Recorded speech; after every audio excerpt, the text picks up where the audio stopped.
Golden Kamuy is a historical series that takes place not simply at the crossroads of the future of the Japanese, but also their neighbors of Hokkaido, the Ainu.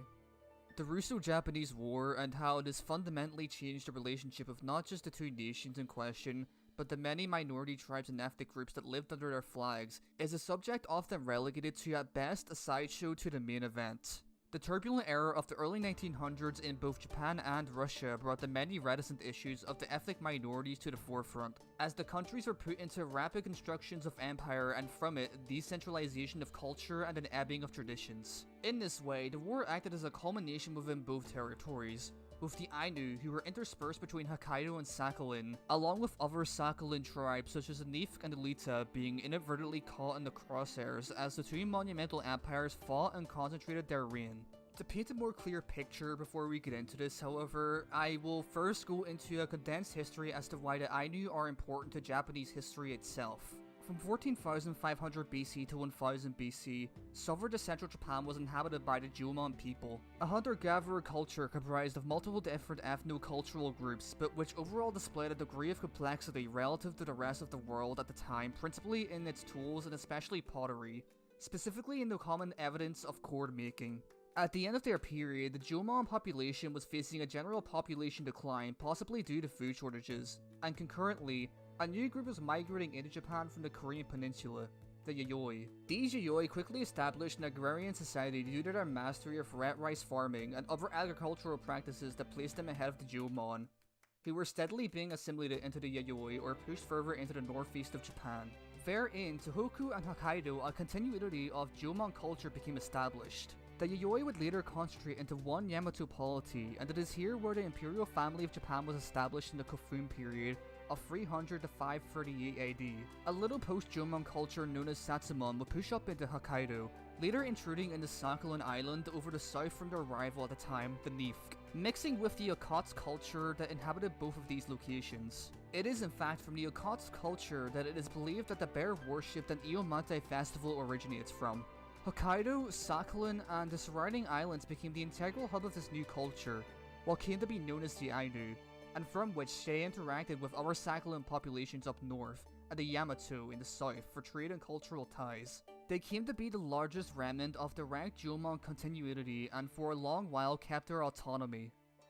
After the people of Hokkaido established a distinct culture, they became differentiated from the general tag of the Emishi, and to the Yamato their land came to be known as Ezogashima, Barbarian Islands. This emphasizes a common East Asian quirk of pretty much deeming anyone who isn't your group as quote-unquote barbarians, and military conquests to pacify barbarian lands in the Tohoku region became a great affair to various shogunates. In the 14th to 15th centuries, the trade between the Ezo and the Japanese found its niche, and the Ainu found a full flourishing and true establishment of their culture in these times, partly due to the commercial developments within the nearby Yamato clans. Up to the 1500s, relations between the Yamato and the Ainu had primarily been clan fighting, trade relations, and from time to time general tribal animosity. And it is these underlying traits that later establishes a precedent of otherness that we will observe in the Tokugawa era. Here in 1600, Japan is united under the new shogunate, and continues the defined border with Hokkaido. In spite of this, the Matsumae clan holds a clear monopoly of trade within the region. The most common misconception of Western historians is that the Tokugawa shogunate was a sort of quote-unquote hermit kingdom, isolated from all trade. Rather, Hokkaido and the North Pacific around Sakhalin were being encroached upon by Japanese trade and was clearly demarcated from other quote-unquote barbarian lands as specifically being within their own cultural sphere. What came to be the slow absorption of Hokkaido into Yamato polity was not military conquest, but in similar fashion to the frontiers of the American Midwest and the Native American lands. Matsumae clan did not just dominate trade to Ezo from within the shogunate itself, but their economic relations with the Ainu were domineering, and the immigration to Hokkaido swallowed up their lands. Ainu-Yamato relations for a time were still relatively cordial, with common stories of inter-ethnic marriages. That is, until 1669, when a war between rival Ainu clans turned into an unsuccessful revolt for Ainu independence against the Matsumae clan, known as Shakushiin's Revolt. And it came to truly define the differences between the Yamato and Ainu. In due time, Hokkaido became a Japanese territory, and it is here wherein Japan as we know it truly became united. In the Meiji era that we can see in Golden Kamuy, the plight of the Ainu is at full center. The Meiji government made discrimination against the Ainu official policy by banning their language, cultural rituals and ceremonies, and various other edicts that acted into a general dismissal of Ainu identity. In the same breath, however, old bonds of the Ainu on Sakhalin Island came to partially fuel claims to it that drove the Russo-Japanese War. In the past, reasoning for Tokugawa charting an expansion into the areas around Sakhalin and Hokkaido was because of a slight competition with the Russian Empire. Just as it seemed to occur in history, Golden Kamuy displays altogether how this oft-overlooked island of Hokkaido and its Ainu inhabitants came to denote Japanese culture and the guiding of its history one way or another. Even Hijikata Toshizo's previous rebellion ended with the fall of the proclaimed Republic of Ezu, the last shogunate resistance to their Meiji rival. However, it became the Ainu that had the short end of the stick by the end of it all. Saddled with forced modernization, a Sherpa is an Ainu of the newest generation and chooses to embrace that as an Ainu of the new era. That is, continuing the Ainu tradition and customs in a new mode of thought, emphasizing its practical usage as to why it should survive the industrial age. This is a similar notion to the current status of the Ainu people. The Ainu of today have mostly abandoned their Ainu-style housing, clothes, and even language.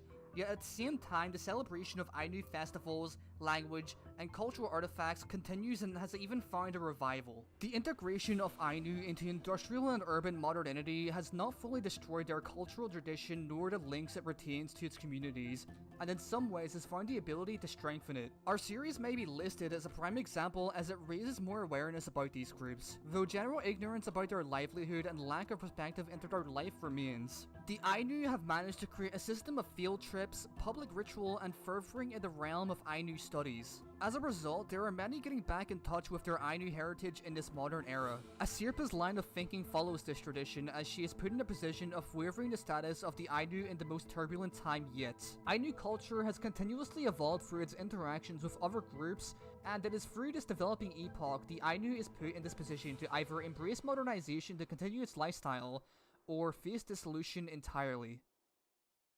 We can see this appreciation and study in Golden Kamuy itself, as Ainu language is spoken alongside Nifk and Ulita, all belonging to Sakhalin. Ainu studies actually has its origin in the Meiji era, where it was ironically recognized by the federal government as a people unable to integrate themselves into modern society. As the series goes on, we find comparative study between the Ainu and ethnic minorities of Russia. Kira Ranke solemnly remarks how some Ulita have abandoned their traditional practices due to their conversion to orthodoxy by Russian missionaries. Russia itself has a long history of these colonial practices.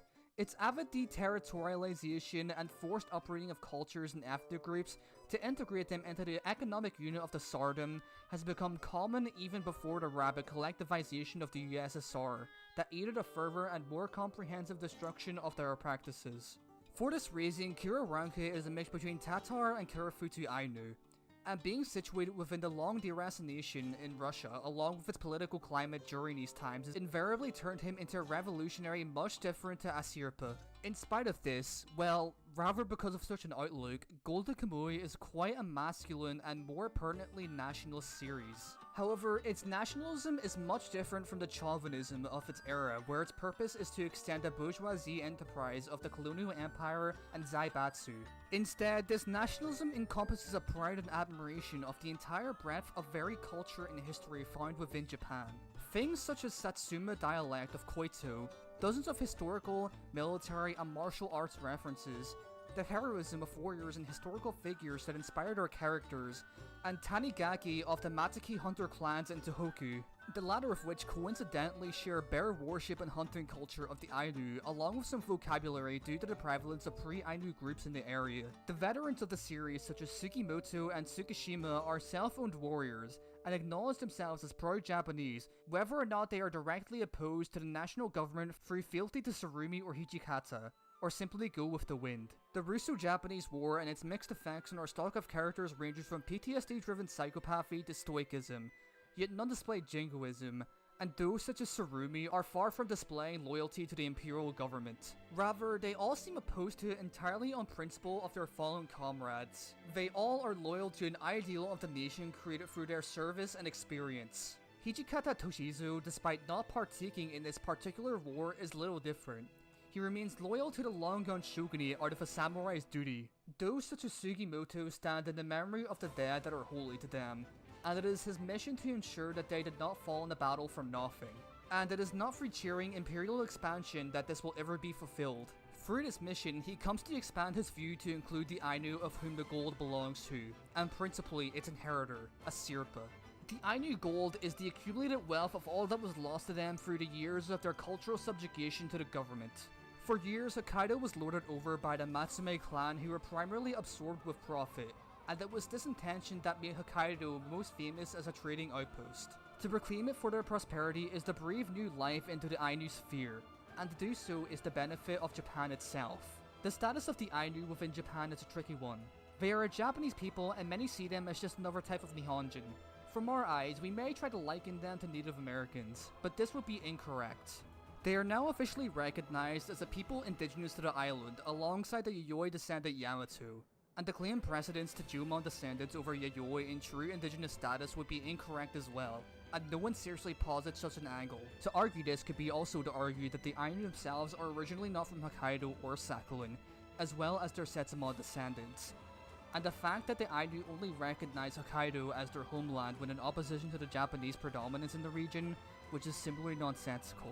In their homeland, the Ainu are still overwhelmingly reliant on social welfare to subsist. There is no movement from the Ainu to break off from Japan, but to take in each stride of national recognition and appreciation so that they become more naturally identified not as Nihonjin, but as Nihonjin of Ainu descent, just as Nihonjin of Wajin descent are. Golden Kamuy's portrayal of the Ainu is not a one-sided diatribe against the evils of colonialism and the like. It recognizes the poisoning influence and tragedy it reaped for ethnic minorities across Asia, but more importantly, sets itself past the frivolous repeating of the past and towards a future for the Ainu within Japan. For a long time, the stature of the Ainu within the Japanese sphere was one of otherness, but this future underlies an awareness in the nation to breed a sense of familiarity both in culture and history. Those watching or reading Golden Kamuy are typically either nationalist or have a deep interest in Japanese history and will find themselves fascinated with the understated significance of Ainu culture. This then accomplishes the purpose, and if more media were to come out holding such a nuanced take alongside a host of other intriguing Japanese history, then it will bolster a trend of Ainu revival. If the Ainu can earn their place in historical appreciation within Japan, then they will also feel well accustomed to the general populace and the sense that they have always been there, as they will be established. Thanks for watching.